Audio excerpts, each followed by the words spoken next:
Hello and very good evening to all of you. आज का स्वागत है हमारे चैनल कुणाल से इंस्पायरिंग पे। तो आज की इस क्लास में हम एक इम्पॉर्टेंट टॉपिक यानी कि केंद्रीय अन्वेषण bureau central bureau of investigation को डिस्कस करने वाले हैं। सीबीआई एक ऐसा टॉपिक है जो हमारे समाचार पत्रों में, हमारे न्यूज़ चैनलों पर लगातार बना रहता है, सुर्खियां बटोरता रहता है।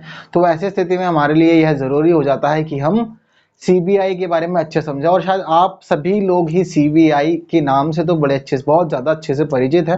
तो ऐसी स्थिति में सबकी जिम्मेदारी यह बनती है कि हम इसके जो अन्य प्रावधान हैं, इसका संगठन कैसे होता है, ये काम कैसे कहाँ से करती है, कब बनाया गया था, वगैरह वगैरह, काम करने की प्रक्रिया क्या है, कौन कौन सी चीज़ों पर दृष्टि रखती है, तो इन सभी चीज़ों को भी हम जानें। तो चलिए ऐसी स्थिति में हम इस टॉपिक को अच्छे से समझ लेते हैं और इसके सभी चीज़ों को अब एक्सप्लेन करते हैं। तो शुरू करते हैं इसको। देखो, सबसे पहले बात यह है कि सबसे ज़रूरी बात ध्यान देने वाली यह है कि ये सीबीआई जो है, यह एक कॉन्स्टिट्यूशनल कमीशन नहीं है, यानी कि संवैधानिक निकाय नहीं है। यह एक गैर संवैधानिक निकाय है। मैं आपको पहले बता चुका हूं कि संवैधानिक निकाय और गैर संवैधानिक निकाय में क्या फर्क है, जिसका प्रावधान संविधान के किसी अनुच्छेद में होता है और उसके जो पावर्स होती है वह उसको संविधान से मिलती है। तो ऐसी स्थिति में वह आयोग या निकाय एक संवैधानिक निकाय कहलाता है। लेकिन अगर किसी निकाय का संगठन किसी कानून के द्वारा, संसद के किसी अधिनियम के द्वारा बनता है ऐसा कोई निकाय, तो ऐसी स्थिति में क्या होता है कि वह संवैधानिक निकाय नहीं कहलाता, वह गैर संवैधानिक निकाय कहलाता है। और उसकी जो शक्तियां होती हैं वह उसको अपने जो अधिनियम होता है उससे प्राप्त होती हैं। तो सीबीआई की स्थिति में भी ऐसी है। शुरुआत से यानी कि स्वतंत्रता से ही देश में सीबीआई नहीं था, और लेकिन क्या हुआ, समय समय बीतने पर धीरे धीरे सीबीआई की जरूरत महसूस होने लगी। और जब सीबीआई की जरूरत महसूस हो रही थी तो ऐसी स्थिति में बाद में फिर सीबीआई का गठन किया गया। सबसे पहले सीबीआई को लेकर के जो बात कही थी वो सत्तानम आयोग ने की थी। आप सोच रहे होंगे सत्तानम आयोग क्या है। दरअसल क्या हुआ था कि केंद्र सरकार ने सत्तानम आयोग का गठन किया था, और सत्तानम आयोग को बनाया गया था भ्रष्टाचार से जुड़े हुए मामलों को देखने के लिए। ठीक है, तो कहीं ना कहीं भारत में ऐसा मान सकते हैं कि भ्रष्टाचार तो शुरू से चल रहा था, तो भ्रष्टाचार के विभिन्न मामलों की देखरेख के लिए और अपनी रिपोर्ट पेश करने के लिए सत्तानम आयोग को बनाया गया था। तो सत्तानम आयोग ने इस दौरान एक रिपोर्ट पेश की अपनी, और उस रिपोर्ट में इसने जिक्र किया कि देश में जो भ्रष्टाचार के मामले हैं या इस प्रकार की जो घटनाएं होती हैं बड़ी, तो उन सभी मामलों के लिए जरूरी है कि एक डिपार्टमेंट हो जो केवल यही मामले देखे और इन्हीं की जांच करे ठीक से। तो ऐसी स्थिति में क्या हुआ, कहीं ना कहीं सरकार को लगा कि कोई आयोग होना चाहिए।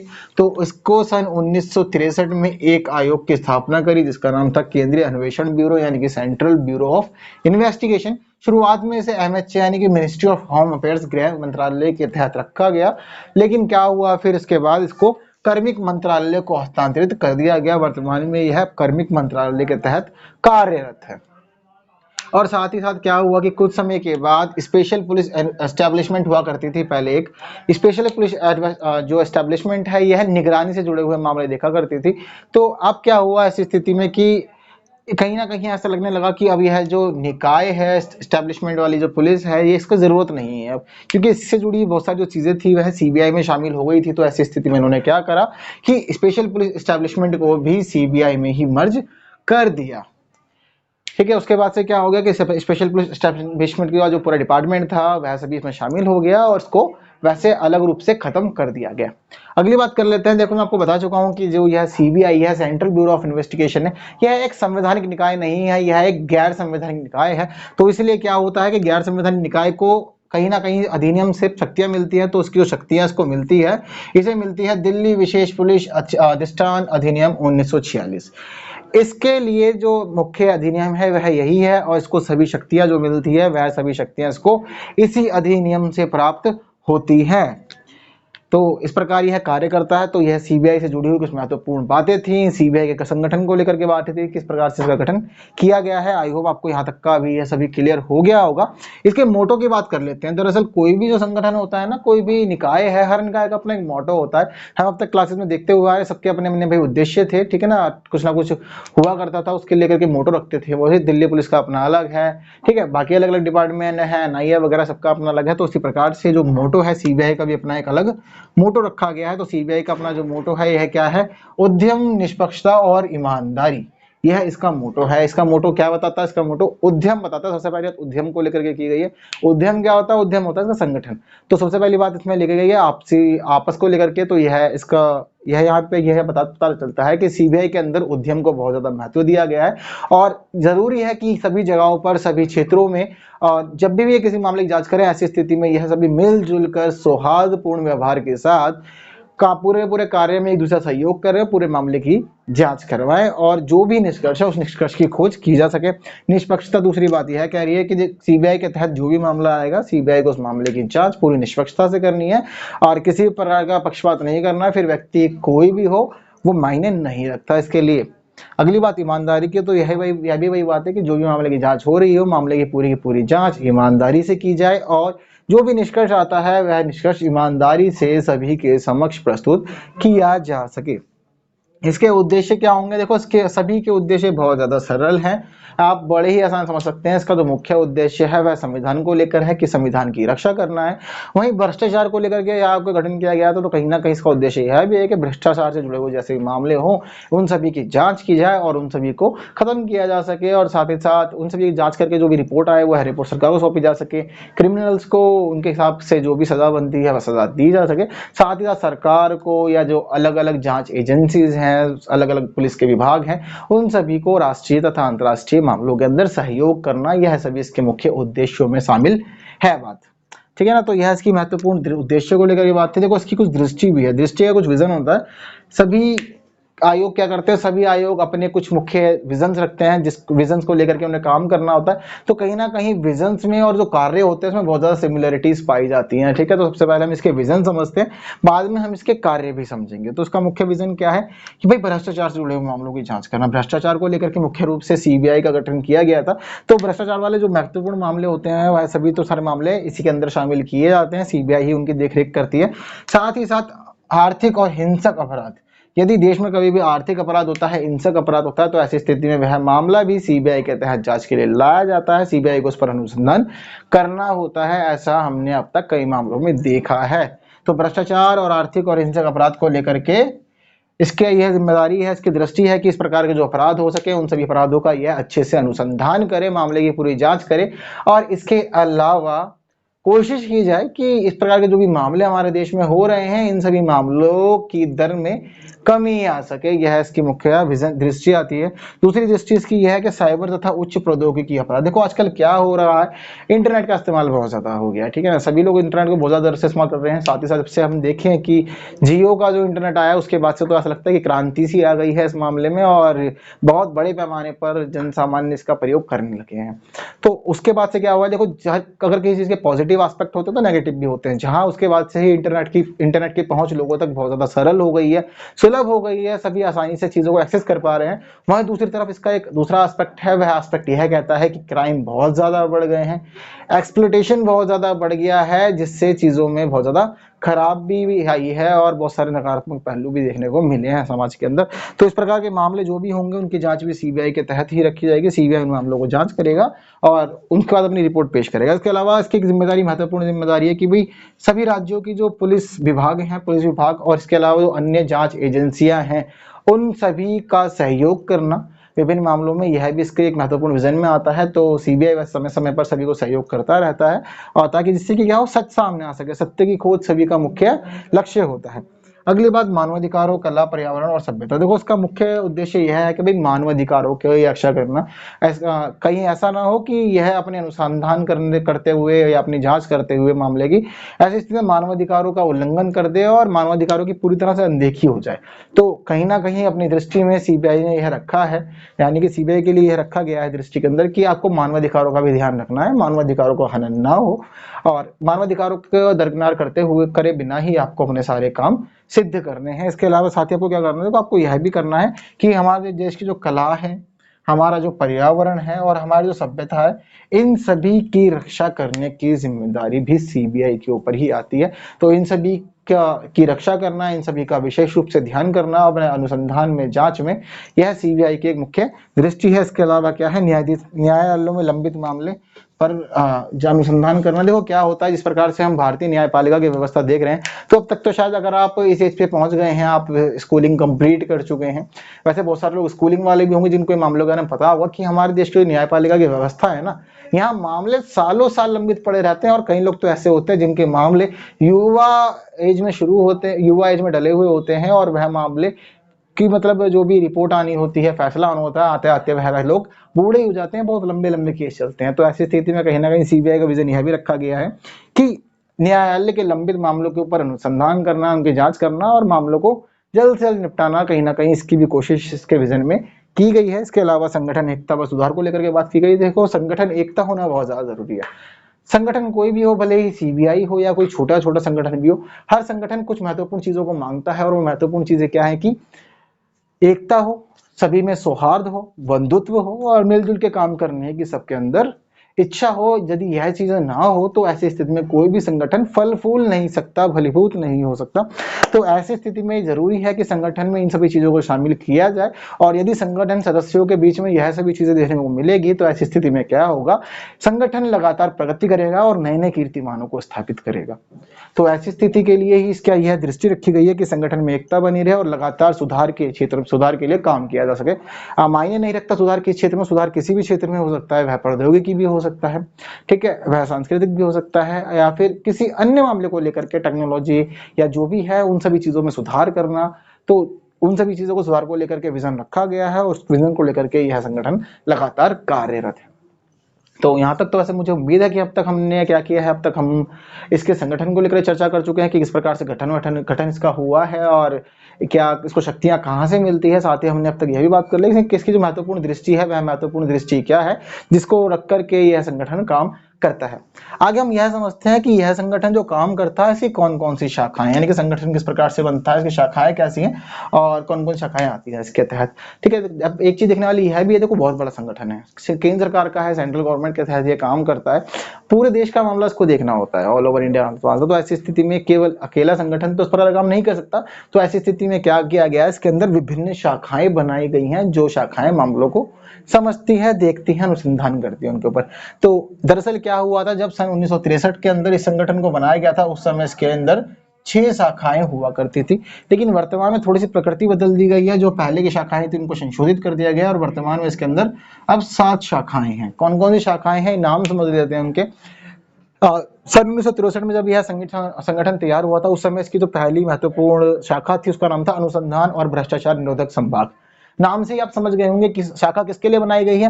भाई रिसर्च तो करना है, ठीक है, यह तो सीबीआई का मुख्य काम है, लेकिन किस क्षेत्र में बताया गया, भ्रष्टाचार के निरोधक, यानी कि कोशिश की जाए कि भ्रष्टाचार को खत्म किया जा सके, उसकी दर में कमी आती रहे लगातार और देश की जो व्यवस्था है वह सुधर सके। तो इस प्रकार का एक जो इस शाखा को तैयार किया गया है, यह विजन लेकर के तैयार किया गया है। और यह जो उसका टाइटल है, यह टाइटल इसका जो कार्य क्षेत्र है वह भी उसकी व्याख्या भी यह कर रहा है। दूसरी बात कर लें तकनीकी संभाग की, एक्सप्लेन करने की कोई खास जरूरत नहीं है, तकनीकी संभाग की बात कर रहा है, यानी कि डिपार्टमेंट कैसा है, टेक्नोलॉजी को लेकर के डिपार्टमेंट है, तकनीक के क्षेत्र में इसका काम करना है। मैं बता चुका हूं जैसे कि क्या है, यहाँ पर साइबर क्राइम हो रहे हैं, हाई टेक्नोलॉजी को लेकर के क्राइम हो रहे हैं, तो ऐसी स्थिति में जो काम होगा वह इस डिपार्टमेंट के तहत आएगा। अगली बात है अपराध अभिलेख व सांख्यिकी संभाग। ठीक है, अपराध अभिलेख और सांख्यिकी संभाग का मतलब क्या, दरअसल क्या होता है, कभी भी कोई भी मामला जब डिपार्टमेंट के तहत आता है ना, तो बहुत बड़े पैमाने पर उसकी पूरी जांच पड़ताल की जाती है। तो ऐसी स्थिति में जरूरी होता है कि जो साक्ष्य हैं उनको इकट्ठा किया जा सके, साथ ही साथ बाद में उसको लेकर के एक रिपोर्ट तैयार की जाती है। यह रिपोर्ट अभिलेख का काम करती है, जो आने वाले समय में अन्य मामलों को देखने में भी मदद करती है। ऐसा होता है कि पीछे का कोई मामला हो जिसपे रिपोर्ट तैयार की गई हो, फैसला लिया गया हो, तो उसको कई बार अध्ययन के लिए, किसी मामले में सहायता के लिए प्रयोग किया जाता है, उसके आधार पर भी बहुत सारी चीजें की जाती हैं। तो इस प्रकार के काम भी विभाग में किए जाते हैं। इसके अलावा इसका विभाग शोध विभाग है, शोध का मतलब होता है रिसर्च करना, तो शोध संभाग भी इसका एक डिपार्टमेंट हुआ करता था। और कानूनी एवं सामान्य संभाग भी है, हुआ करता था इसका। और छठा विभाग था इसका प्रशासन संभाग। तो यह क्या थे, जब सन 1963 के अंदर इस डिपार्टमेंट को तैयार किया गया था सीबीआई का, तो उस समय यह 6 महत्वपूर्ण भाग इसके संभाग थे, इसके अंदर जो इसकी महत्वपूर्ण शाखाओं के रूप में काम कर रहे थे, लेकिन वर्तमान में संशोधित कर दिया गया है। वर्तमान में अब इसकी 7 शाखाएं हैं। यह शाखाएं कौन कौन सी है? पहली शाखा इसके अंदर भ्रष्टाचार निरोधक शाखा, नाम से क्लियर है भाई, भ्रष्टाचार का मामला आएगा तो उसमें जाएगा। दूसरी बात है आर्थिक अपराध शाखा। आजकल क्या है, आर्थिक अपराध बहुत ज्यादा बढ़ गए हैं, तो आर्थिक अपराधों को लेकर के आर्थिक अपराध शाखा इसके अंदर से विशेष तौर पर तैयार की गई है। इसके बाद इसके अंदर एक विशेष अपराध शाखा भी बना ली गई है।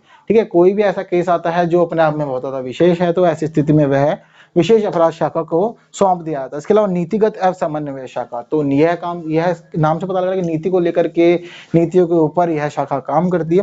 प्रशासनिक शाखा, प्रशासन की देखरेख के लिए इस डिपार्टमेंट की। अगली बात है अभियोग निदेशालय। ठीक है, तो इसका यह निदेशालय का काम जो भी होता है वैसा मामला संभालना होता है, तो अभियोग निदेशालय को लेकर के भी इसकी एक शाखा है। वहीं एक महत्वपूर्ण केंद्रीय फोरेंसिक विज्ञान प्रयोगशाला भी इसका खास काम करती है। ठीक है, आपने बहुत सारे लोगों ने सीआईडी तो देख ही लिया होगा। सीआईडी में आपको यह पता लग गया होगा कि बार बार कोई भी काम होता है वह फोरेंसिक डिपार्टमेंट से ही पता चलता था, उसके फोरेंसिक लेबोरेटरी से पता चलता था, तो वह भी बात की गई है। तो जो हमारी सीबीआई है, सीबीआई में भी उन सभी चीजों के अनुसंधान के लिए, जांच के लिए कहीं और ना जाना पड़े, किसी हॉस्पिटल्स की लेबोरेटरी वगैरह का सहायता ना लेनी पड़े, तो ऐसी स्थिति में सीबीआई ने अपनी खुद की लेबोरेटरी रख रखी है, जो इसका एक महत्वपूर्ण अंग बनी हुई है। तो वर्तमान में जो सीबीआई है, यह 7 अंगों को लेकर के कह लीजिए, या शाखाओं को लेकर के कह सकते हैं हम, काम कर रही है, और इनसे सभी मिलजुल के पूरी तरह से एक दूसरे सहयोग करते हैं और निष्कर्ष पे पहुंचते हैं। ठीक है, तो यह इसकी महत्वपूर्ण शाखाएं हैं। तो आपको ध्यान रखना है कि हाँ, वर्तमान की शाखा इसकी जो महत्वपूर्ण है वह 7 है, परीक्षा में आपसे पूछ सकता है। तो नाम याद रखिए कि एक भ्रष्टाचार के लिए है, दूसरी आर्थिक अपराध के लिए है, तीसरा विदेश विशेष अपराध के लिए, 3 तो अपराध के लिए हुई, चौथी है नीतिगत एवं समन्वय के लिए, 5वीं है प्रशासन के लिए, 6ठी है अभियोग निदेशालय की, और अभियोग निदेशालय है, और 7वां जो है वह इसकी साइंस लेबोरेटरी यानी फॉरेंसिक साइंस लेबोरेटरी है इसकी। तो वैसे यहाँ तक तो मुझे उम्मीद है कि हाँ, आपको यह सभी जो टॉपिक है यह सभी अच्छे से समझ में आ गए होंगे।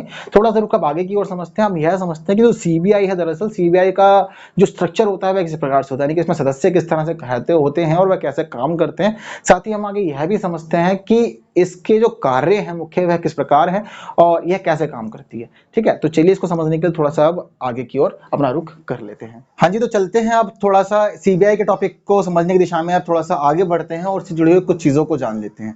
अब तक हमने क्या जाना है, सीबीआई के बारे में जाना कि इसका संगठन किस प्रकार से हुआ, रचना किस प्रकार की गई।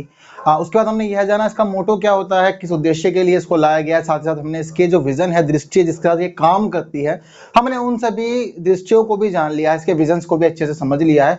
लेकिन केवल इतनी ही बात नहीं है, सबसे ज्यादा जरूरी अब हमारे लिए यह हो जाता है कि हम यह जाने कि दरअसल सीबीआई की संरचना किस प्रकार है, इसके अंदर कौन कौन से अधिकारी होते हैं, किस प्रकार से वह काम करते हैं।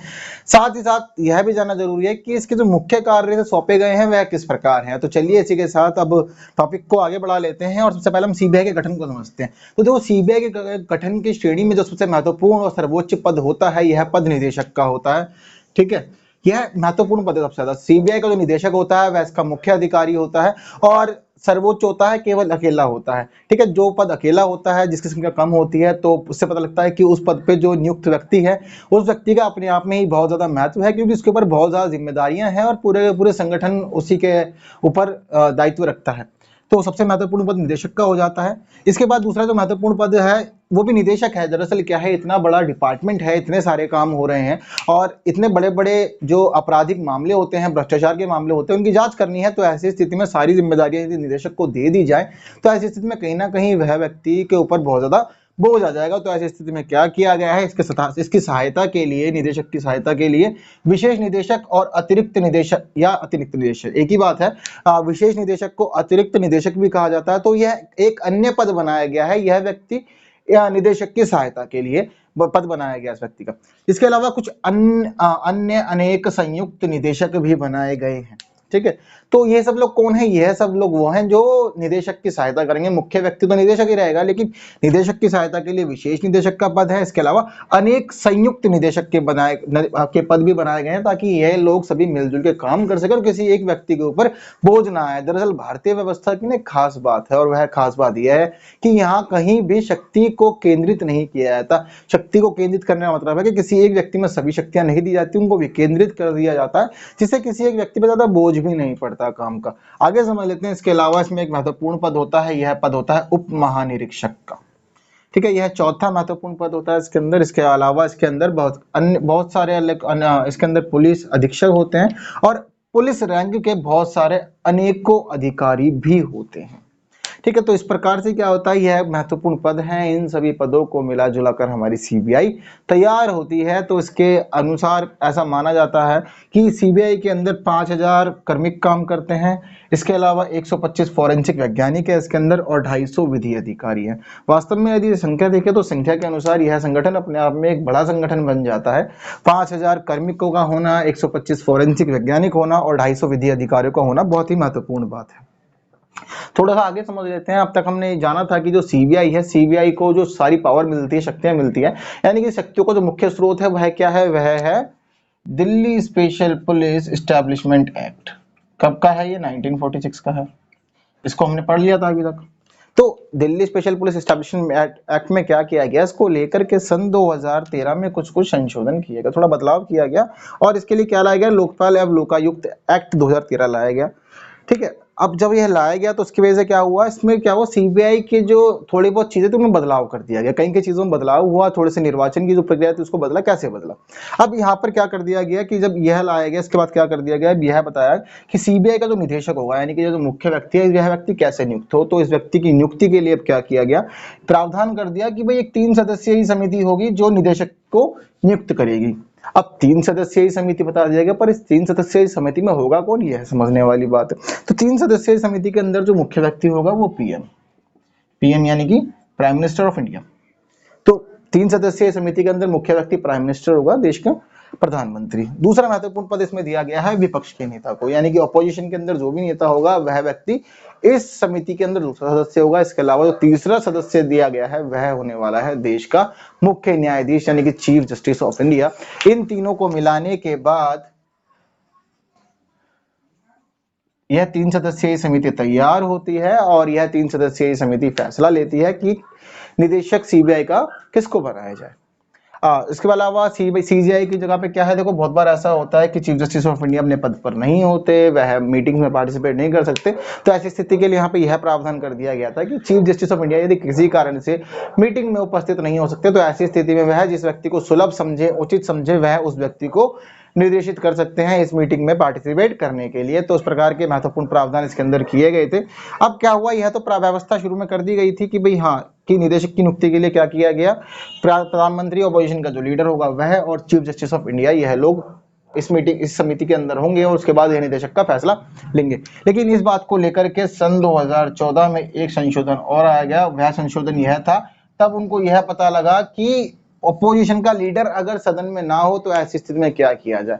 दरअसल क्या होता है, विपक्ष का जो आपको वो लेना पड़ता है, ठीक है, पद लेने के लिए क्या होता है कि एक निश्चित वोट होना, निश्चित सीटें होना जरूरी है। यह 10% मानी जाती है कि अगर किसी दल के पास 10% सीटें नहीं है तो ऐसी स्थिति में वह विपक्ष का दर्जा हासिल नहीं कर सकती। इसके लिए यह व्यवस्था की गई थी। तो क्या हुआ, कई बार ऐसा भी होता है कि कोई भी दल विपक्ष का दर्जा प्राप्त नहीं कर पाता और सीटें सबकी कम होती है। तो ऐसी स्थिति में यहाँ पे यह व्यवस्था की गई कि सदन के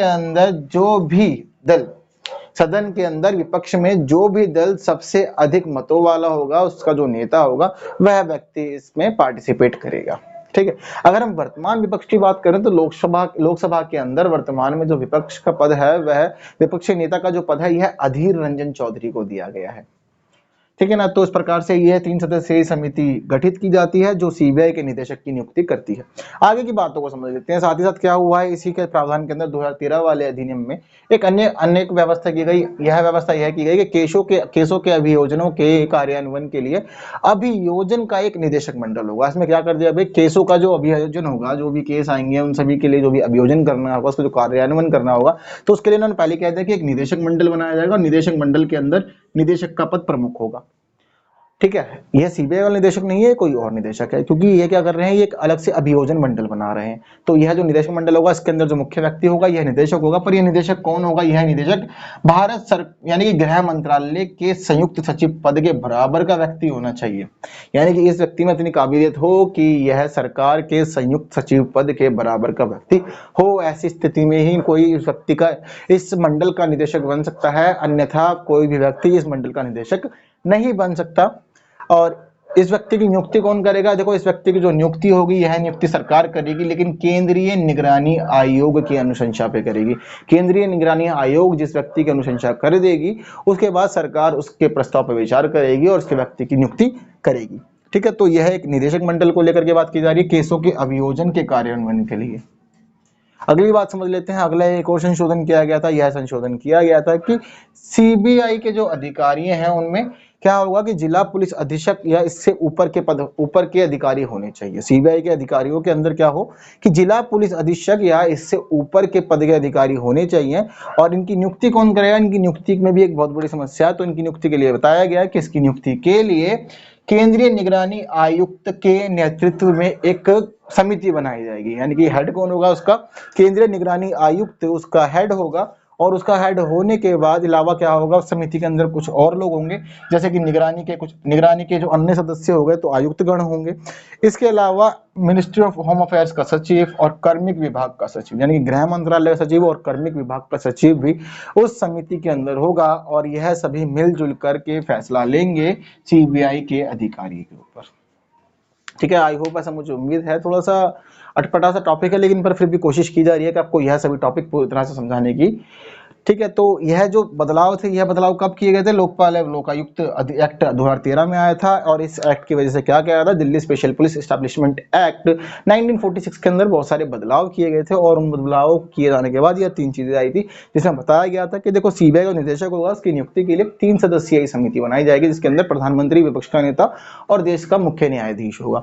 दूसरी बात, केसों के अभियोजन और कार्यान्वयन के लिए क्या करा इन लोगों ने? एक निदेशक मंडल बनाने की बात करी। निदेशक मंडल का जो हेड होगा वो कौन होगा? निदेशक व्यक्ति होगा, जिसका पद निदेशक के नाम से जाना जाएगा। लेकिन यह व्यक्ति कौन होगा? यह भारत सरकार के सचिव पद के बराबर का व्यक्ति होना चाहिए। इसके अलावा कोई अन्य व्यक्ति नहीं होना चाहिए। संयुक्त सचिव पद के बराबर का व्यक्ति यह होना चाहिए। और इस व्यक्ति की नियुक्ति कौन करेगा? केंद्रीय निगरानी आयोग की अनुशंसा के आधार पर की जाएगी। इसके अलावा यह बताया गया कि सीबीआई के जो अधिकारी होंगे वो जिला पुलिस अधीक्षक या ठीक है, जिला पुलिस अधीक्षक या इससे ऊपर के अधिकारी होने चाहिए। और इनकी नियुक्ति कब होगी? इनकी नियुक्ति केंद्रीय निगरानी आयुक्त के नेतृत्व में एक समिति बनाई जाएगी, जिसके अंदर निगरानी आयुक्त जो है यह मुख्य व्यक्ति होगा। इसके अलावा अन्य आयुक्तगण होंगे और गृह मंत्रालय का सचिव होगा, कार्मिक विभाग का सचिव होगा। तो यह सभी मिलजुल कर इसके ऊपर फैसला लेने वाले हैं। ठीक है, तो यह बात हो गई कुछ बदलाव की जो सन 2013 में लोकपाल एवं लोकायुक्त अधिनियम 2013 के माध्यम से किए गए थे। थोड़ा सा अब यह समझ लेते हैं सीबीआई के जो मुख्य कार्य हैं वो कौन कौन से। देखो, अब तक क्या है, जो दृष्टि थी, दृष्टि में भी हमने सीबीआई के बहुत सारे कार्य समझे थे। अब हम यहाँ भी थोड़े से कार्य समझ लेते हैं। उसका जो मुख्य कार्य है क्या बताया गया? भ्रष्टाचार, घूसखोरी और दुराचार। देखो, केंद्र सरकार के जितने भी लोग होते हैं, केंद्र सरकार के सभी लोगों के मामले में अगर कभी भी कोई भ्रष्टाचार का मामला आता है, यानी केंद्र सरकार का कोई व्यक्ति है, चाहे वह अधिकारी है या जो भी है, तो उस व्यक्ति के लिए करके अगर कभी भी भ्रष्टाचार का मामला सामने में आता है, घूसखोरी का मामला आता है या कोई भी दुराचार का मामला आता है, ऐसा मामला आता है और सरकार उस मामले को सीबीआई को सौंप देती है। तो ऐसी स्थिति में क्या होता है कि सीबीआई के ऊपर जिम्मेदारी आती है कि वह पूरे के पूरे मामले की जांच पड़ताल करे, विभिन्न पहलुओं को देखे और अंत में उसका पूरा अनुसंधान करने के बाद अपनी एक रिपोर्ट पेश करे।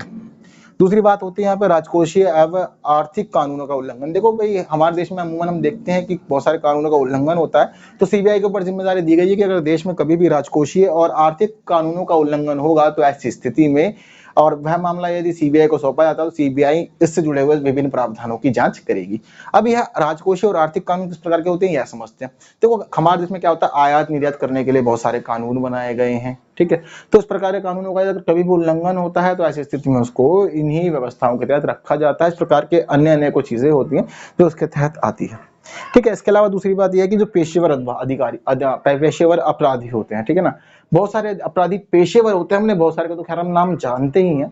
ठीक है, तो अब क्या होता है कि सीबीआई के ऊपर यह भी जिम्मेदारी है कि अगर पेशेवर अपराधी या उनके जो गिरोह हैं यह कभी भी कहीं भी कोई भी आतंकवादी हमले को अंजाम देते हैं जिससे राष्ट्रीय या अंतर्राष्ट्रीय स्तर पर कोई महत्व प्रभावित हो रहा हो, अंतर्राष्ट्रीय स्तर पर, राष्ट्रीय स्तर पर बड़ी घटना मानी जा रही, तो ऐसी स्थिति में वह मामला अगर सीबीआई को सौंपा जाता है तो उस प्रकार के गंभीर मामलों की जांच करने का, अनुसंधान करने की जो जिम्मेदारी है वह सीबीआई के ऊपर आ जाती है। यानी कि सीबीआई का काम अपने आप में बहुत ही ज्यादा महत्वपूर्ण है। इसके अलावा सीबीआई के ऊपर यह भी जिम्मेदारी है कि पूरे भारत की जितनी भी भ्रष्टाचार एजेंसियां हैं और भारत के सभी राज्यों की जो पुलिस है, उन सभी के बीच आपसी में समन्वय बनाया जा सके। देखो, क्योंकि क्या होता है, इतना बड़ा देश है, भारत है, बहुत सारे राज्य हैं, 125 करोड़ की जनसंख्या है, तो ऐसी स्थिति में यहाँ पर कोई भी एक संस्था, कोई भी एक एजेंसी अकेले काम नहीं कर सकती, सबको मिलजुल काम करना होता है। तो ऐसी स्थिति में सीबीआई के ऊपर यह भी जिम्मेदारी है कि विभिन्न भ्रष्टाचार एजेंसियों और सभी राज्यों की पुलिसों के बीच में क्या करें, आपसी समन्वय स्थापित किया जा सके, जिससे कि यह सभी मिलजुल कर ठीक से अच्छे से काम करें। अगली बात है अनुरोध पर मामले की जांच। ठीक है, तो बहुत सारे क्या होता है, देखो सीबीआई के ऊपर एक ना खास बात यह है, सीबीआई कभी भी कोई भी मामला प्रत्यक्ष रूप से अपने हाथ में नहीं लेती है जब तक कि सरकार वह मामला उसे ना सौंपे। तो यह काम कब करती है, जब सरकार मामले को सौंप देती है सीबीआई को और सीबीआई को किसी विशेष मामले पर जांच के निर्देश देती है, तो ऐसी स्थिति में फिर सीबीआई सक्रिय हो जाती है, एक्शन में आती है और उस मामले पर अनुसंधान करती है। जैसा कि हमने सुशांत सिंह राजपूत केस में भी सुना था, देखा था, तो इस प्रकार का काम सीबीआई करती है। तो सीबीआई जो मुख्य रूप से काम करती है वह अनुशंसा पे काम करती है, अनुरोध पे काम करती है। ठीक है, जैसे कि हमारी दिल्ली पुलिस है, हम दिल्ली पुलिस में क्या होता है, डायरेक्ट एक्शन लेना होता है दिल्ली पुलिस को, जो भी जाता है कंप्लेंट रजिस्टर होती है उसके अनुसार काम करती है। लेकिन जो हमारी सीबीआई है, यह क्या होता है, जब तक केस सीबीआई तक ट्रांसफर नहीं होगा तब तक सीबीआई उस मामले की जांच नहीं करती। तो यह सभी बातें जो थी, यह सभी बातें सीबीआई को लेकर के महत्वपूर्ण बात थी। इसमें हमने सीबीआई से जुड़े हुए विभिन्न महत्वपूर्ण प्रावधानों को अच्छे से समझ लिया है। तो मुझे उम्मीद है कि हाँ, आपको यह जो टॉपिक है यह बहुत अच्छे से क्लियर हो गया होगा, समझ में आ गया होगा। पर फिर भी कोई डाउट है तो ऐसी स्थिति में आप कमेंट कर सकते हैं, आपको जवाब दिए जाएंगे। और बाकी वीडियो लाइक करें, बाकी लोगों तक शेयर करें, चैनल सब्सक्राइब नहीं किया है तो सब्सक्राइब कर दीजिए। अब फिर मिलते हैं किसी नए टॉपिक में नई चीजों को डिस्कस करने के लिए। तब तक के लिए चैनल पे बने रहें and thank you so much for watching this video.